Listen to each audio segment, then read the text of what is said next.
Hi, this is Kim with English for Life, and I'm here today with Whitney, and she's going to tell us a little bit about her experience teaching English, learning about how to teach English, and maybe give us some advice for those of you that are interested in becoming English teachers. Hi, Whitney. Hello. Tell us a little bit about what you've done and where you've been. So I graduated from Clemson in 2011. I was an English major. I got a job right out of school, well, an internship, and I thought I was going to be doing social media for different companies, whatnot, kind of see. And I got probably 4 months into it, and I realized that that is just not what I wanted to do with my life. So I started researching. I really thought about what my passions were, and I loved to travel, and I loved English. I loved being an English major. So I decided, okay, how can I combine these two? So I started doing research, and I ended up in Buenos Aires, Argentina, getting my TEFLA certificate. And I spent about 3 months in Argentina, and it wasn't going to be necessarily financially viable for me to stay in Argentina. So I started researching where else I could go, and that led me to Incheon, South Korea. And I was there for 13 months, and I taught 5 years old all the way up to 15 years old. Wow. And it was a lot of fun. I learned so much, and it was very much baptism by fire. You know, you just kind of get thrown into the classroom. But I loved it. I learned a lot about myself as a teacher, and I learned about teaching as the profession a lot too. All right, so you love working with people. Is that one of the things that you like most about teaching, or what kinds of things do you like?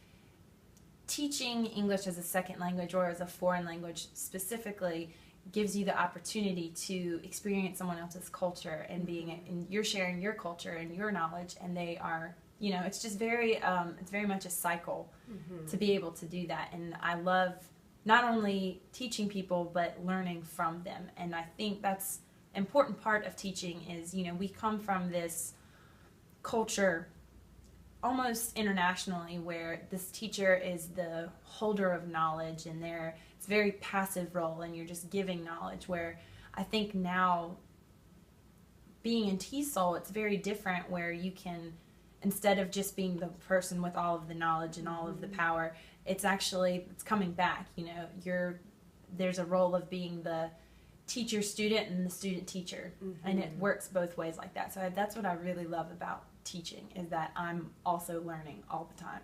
Yeah. So I think a lot of people have fear or feel uncomfortable about the idea of just packing up and moving to another country and working there, and it's a process, and it's a little frightening for people.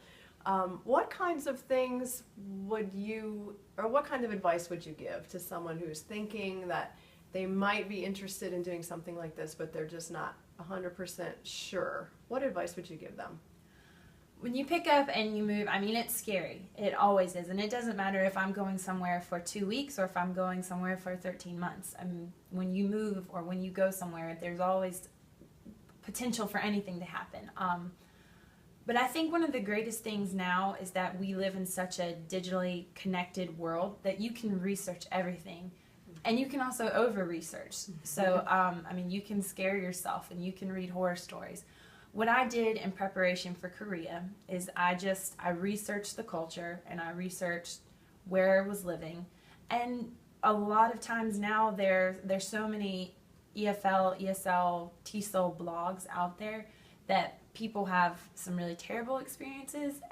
People had really great experiences. I had a really great experience. I would think one of the major things is just to do your research, and don't always listen to everything that's on there, because you will have people that went over there for 2 weeks and decided that they didn't like it, and so they come back and they write these blogs like it was the worst experience ever. But then you have people over there, like some of the teachers that I taught with, who went over there when they were 22 years old, and they're now 32 years old, so they've spent 10 years of their lives there. They have, you know, wives or husbands, children. They've made it their home. And that necessarily wasn't going to be the right thing for me, but I mean, I loved it. So do your research, read, but remember, it's the internet, so take everything with a grain of salt. What are some things that you miss about Korea? after having come back here? The food. I miss the I can food relate to so that. much, and of course, I mean, I love Greenville, but you know, it's not Atlanta or Charlotte or any of the kind of bigger cities that would have a Korean restaurant, you know, right around the corner. I also miss the opportunity, being challenged. I think going into a restaurant even and having, if the waitress didn't speak English, you know, you really kind of have to babble around and figure out, and you know, it reminds me what my students deal with on a daily basis, you know, having to go through and translate and think and put your words together into a logical sentence. I miss that challenge when I'm not abroad, but it's one of those good things. It's always a good reminder to think about the shoes that your students are in. You mentioned that it's challenging, both in your job and then also in your life, to live in another place. Can you think of a challenge that you could share, something that happened to you or that was a challenging situation for you? I think probably one of the most overwhelming things, and big challenge for me, was the first day that I got there. And I moved into this apartment and I didn't know how the sink worked, and I didn't know how the water temperature worked. I didn't know how to turn my air conditioning on. I walked into the grocery store and I didn't know what anything was. So it was really overwhelming, and it took me a minute just to breathe and go, okay, you're not the first expat that's ever done this. You can do it. And so one of the biggest things was just to take a deep breath and, okay, just calm down. Yes, it seems very overwhelming right now, but you can do it. So that was probably the greatest challenge I faced. And then, of course, you get homesick eventually.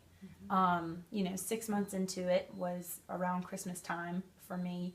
And, you know, I miss my family. I miss my friends. This was the first holiday season that I had spent away. But you realize that, you know, you can always come home again. For many of us, and that's the case, that you can always come home. And then you also have the great advantage of realizing that you've made new friends and you've made new family that's going to be there, and you know, you get to spend that time together. And it's ultimately, you realize that this is an experience that very few people will ever get to have in their lives, and that makes you feel very grateful.